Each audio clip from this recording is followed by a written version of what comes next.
Okay, dito na tayo, sabi ko nga, mas controversial na mga issue. Ano ang masasabi nyo na dinipensahan na nga ng mga kaalyado ni VP Leni Robredo na walang katotohanan nito? Well, natural naman ang dedepensahan talaga ng mga kaalyado ng Vice Presidente, ang Vice President.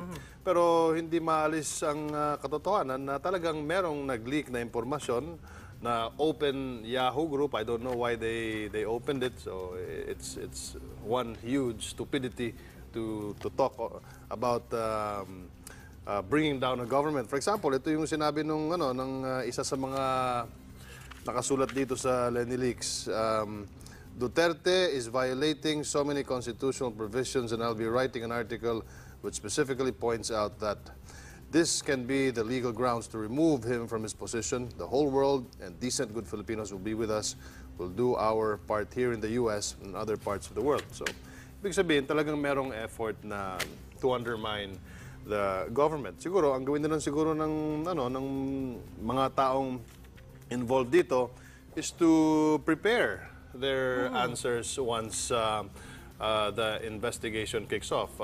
Kahapon, kausap ko na po si Secretary Jun Esperon, kausap ko rin po si Secretary Rudy Salima ng DICT, at ipinasa namin itong dokumentong ito sa kanila kay DICT Secretary Rudy Salima para sa online forensic investigation. Yes. Because of course, I'm not saying na yung mga involved na tao dito ay sila talaga. We give them the benefit of the doubt. We don't want to jump into conclusions. So it has to go through vetting process. It has to be verified, and they have to check of course, the veracity of the document, if it's a bona fide Yahoo open group document or not. And if it is, kung yung mga tao ba na nabanggit dito ay sila talaga. I understand na si Professor Randy David ay sinabing, although he's part of the email group, he was never active. And I subscribe to what Professor Randy David said, na feeling ko naman, kasi yung Yahoo group, kahit sino-sino naman ang pwedeng isama dito. Pero ilang beses na rin sinabi at dininay na nga ito mismo ni VP Leni Robredo na wala siyang kinalaman dito, maging si Lloyda Nicholas Lewis. Totoo naman na talagang wala naman si Vice President Leni Robredo sa mga emails. Hindi naman siya direktang sumagot o naging aktibo dito. But merong member ng kanyang opisina na aktibo dito, and maybe, siguro, pwede nilang imbestigan kung sino yung tao na yun because obviously nagkakalat yung tao na yun. At kahapon nga nakausap ko yung Pangulo at sabi ko, masasabi mo dito sa Lenny Leaks? Sabi niya, ito ang sabihin mo sa kanila, Martin. Sabi niya, I wish them all the success. Okay. Alright. So, hindi siya nababahala. Wala sa kanya to. Hindi naman. Pero but then again, kayo ay magsasagawa ng investigasyon. Yeah. So, nagbigay siya ng go signal na ituloy ang investigation on this. Oo naman. Of course, kung meron namang mga ganitong klaseng istorya, kung meron mga ganitong dokumento, at meron pa isang dokumento na meron isang taong lumapit sa amin na magbibigay pa ng isang dokumento, we all take this seriously because any form of destabilization is it's not good for the country. And as a member of the cabinet and as a citizen of this country na naniniwala sa saligang batas, dapat lamang po ay respetuhin natin ang mandato ng Pangulo. Okay, si Secretary Aguirre, sinasabi niya ay naniniwala siya on this pero wala siyang balak pa imbestigahan. Well, kasi hindi niya napakikialamanan to. Hindi. Kasi kanya-kanya naman yung opinion sa gabinete, di ba? Kanya-kanya naman yan. Pero ang sa amin lang is that we want to know the veracity of the email, the report. Kung ano yung nakita. Kasi wala namang, kaysa naman upuan lang namin ito, mas maganda at malaman namin kung talagang totoo itong email na ito. Na At kung sakaling mapatunayan na totoo ang nangyayari at na-verify nga ito, si Secretary Jun Esperon will have his recommendation. Okay. Ano ang posibleng maging rekomendasyon pag ito'y napatunayang totoo? Ayoko naman pangunahan si Secretary Jun, pero I'm sure ito isang rekomendasyon na dapat meron talagang managot. Okay. Sabi ni Lloyda Nicholas Lewis, totoong may panawagan nga mag-resign. At ito naman ay hindi niya dinedeny na mag-resign nga si Pangulong Duterte. Pero hindi raw ito para patalsikin sa pwesto. Ano ang reaksyon nyo sa pahayag nito? Sabi niya, meron panawagan, mag-resign, pero hindi para patalsikin sa pwesto. Well, alam mo, it's a free country, it's a free world. Kung anong sinasabi ni Miss Lewis, ay meron siyang karapatan sabihin yun, free expression. Alam natin na she is an avid supporter of former Secretary Marojas at Vice President Leni Robredo. Yun, sa trip nila yun eh. Di ba kung ano yung gusto nila, di gawin nila. But the thing is, ang sa atin lang, gawin lang nila yung mga ginagawa nila as long as hindi siya outside the Constitution or labag sa batas. No? Ang sa atin na naman ay, you know, the Yellows have not given the President the 6 months of honeymoon period. No? Kumbaga, nakaupo lang, bakbak agad ng bakbak. Hindi ko maintindihan kung bakit. Mataas naman ang rating ng ating Pangulo, tinatanggap ng buong taong bayan. Hindi ko alam kung ang pagbakbak sa kanya ay hindi matanggap yung pagkatalo noon or they just cannot move on. Hindi ko alam eh. Pero siguro, it's about time for our country to be united, to respect the mandate of the people. And give the President at least 6 months of the honeymoon period that he deserves.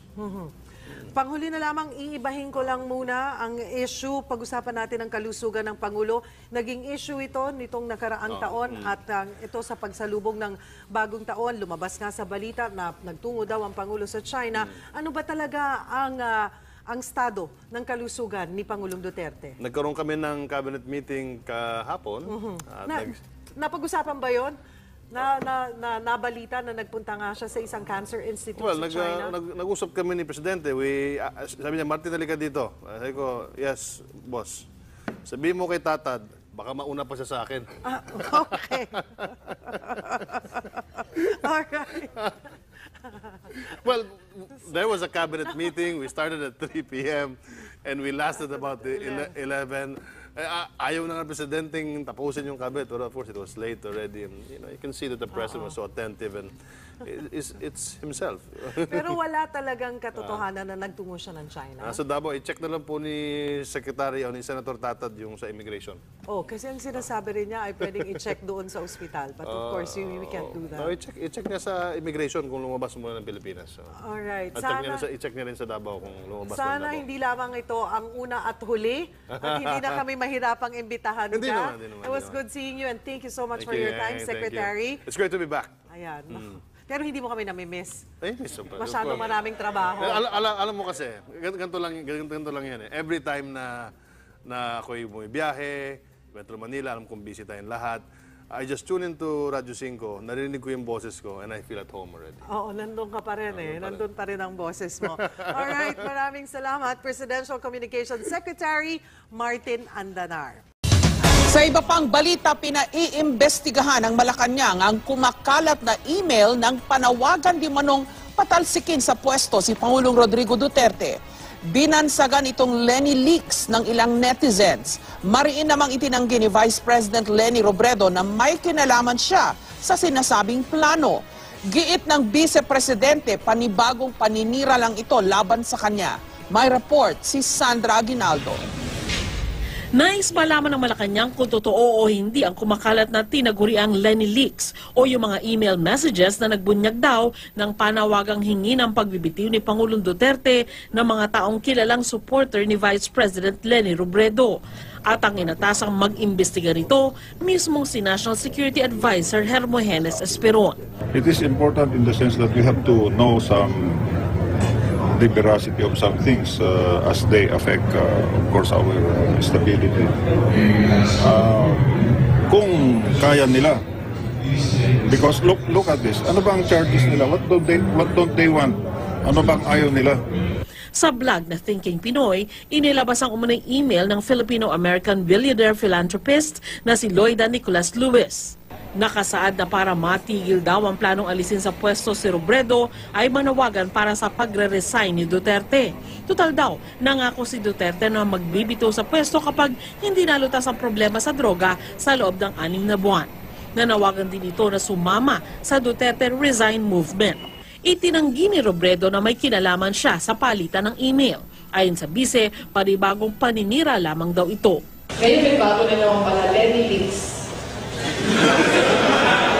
Parang ang tanong ko na sa sarili ko, bukas kayo ano na?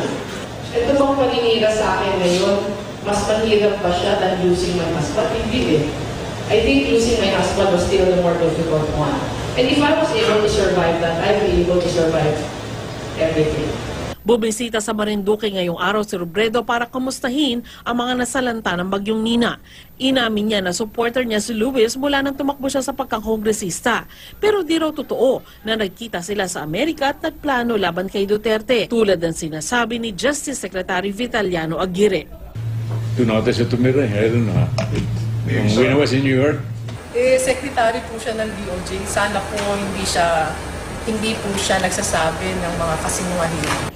Sa isang statement, sinabi naman ni Luis na hindi siya nagpaplano para patalsikin si Duterte. Ang Resign Duterte movement ay base raw sa sariling pahayag ni Duterte na magre-resign siya kung talamak pa rin ang droga sa unang 6 na buwan niya sa pwesto. Sabi pa ni Luis, ang pagtutol ay hindi katumbas ng pagpaplano at pagsasabwatan. Kailan pa raw naging krimen ang pagbabatikos? Ang pagkakaiba raw ng opinyon ay bahagi ng demokrasya. hindi naman lahat ng conspiracy is illegal, no? Kasi you could conspire to make a movement for the to call for the resignation of the president. So hindi illegal yun. But it is one thing to you conspire to overthrow the duly constituted authorities. Payo naman sa administrasyon ng kapartido ni Robredo na si Senador Franklin Drilon, huwag basta-basta maniwala sa umunay balak na patalsikin ng Pangulo na lumalabas sa social media.